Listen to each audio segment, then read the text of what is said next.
Dracula, Freddy, Pennywise. Tous des méchants iconiques et ça, les Simpsons l'ont bien compris. Depuis 1990, le dessin animé le plus connu au monde s'amuse chaque année avec des épisodes spéciaux d'Halloween qui souvent parodient des légendes de l'horreur.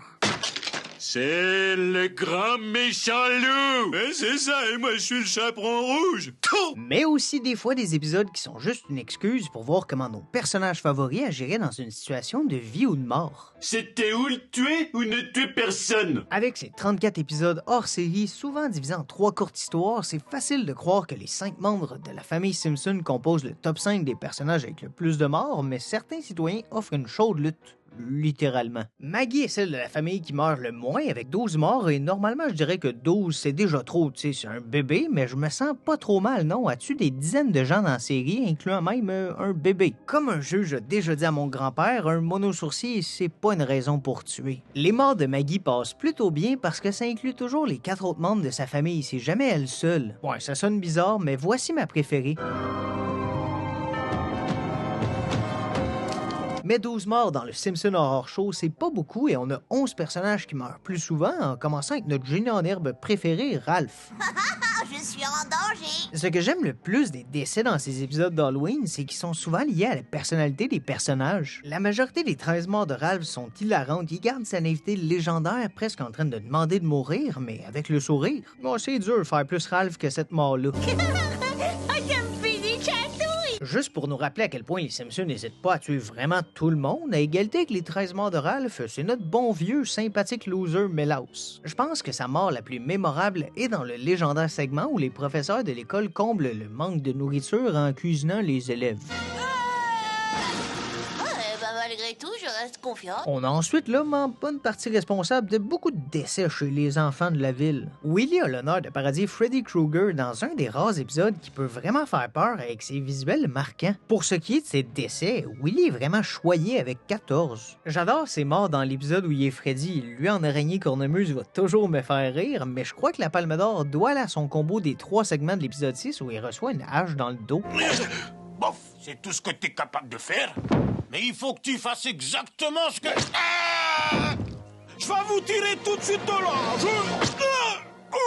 Je suis pas doué. Notre deuxième membre de la famille Simpson arrive en 8e position avec 15 morts. Un peu comme Maggie, Marge a tendance à mourir en groupe et c'est logique parce que son plus gros trait de personnalité dans la série, c'est d'être une mère qui ferait n'importe quoi pour ses enfants. Mais elle a quand même quelques morts individuelles, dont ma préférée. T'as aucune raison d'être jalouse, elle est juste plus jeune que toi.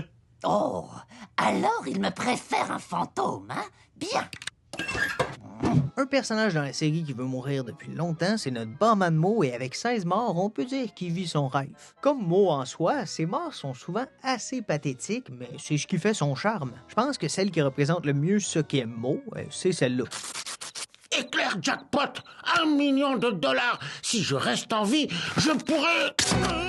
Le prochain, il est un peu surprenant, mais logique en même temps, c'est l'intimidateur ultime Nelson. D'un côté, on peut dire qu'il est chanceux parce que de ses 17 morts, 5 sont super rapides dans un épisode au style Jour de la marmotte, mais mes préférés sont celles aux mains de ses victimes habituelles, Melouse et Bart. Liberté! Oh. Juste dans le dos, comme le lâche que je suis. T'as raté mon cœur! Oh la vache! Enfin, diront certains, c'est probablement la présence dans ce palmarès la plus méritée. Monsieur Burns est toujours aussi diabolique et la plupart de ses 18 morts arrivent vers la fin des segments quand ses plans de milliardaire excentrique échouent. À travers les années, Monsieur Burns a pratiquement tout fait, passant d'un safari humain brutal à la création d'un parc jurassique. Il est souvent l'incarnation du mal absolu et il y a beaucoup de morts que j'adore, que ce soit sa première où il meurt en mode Prometheus avec une course en ligne droite au lieu de faire 2 pas de côté, à son rôle de méchant d'Harry Potter avant même la sortie du premier film où sa faiblesse est évidemment son tibia. Mais je pense que ma mort préférée, c'est celle-là.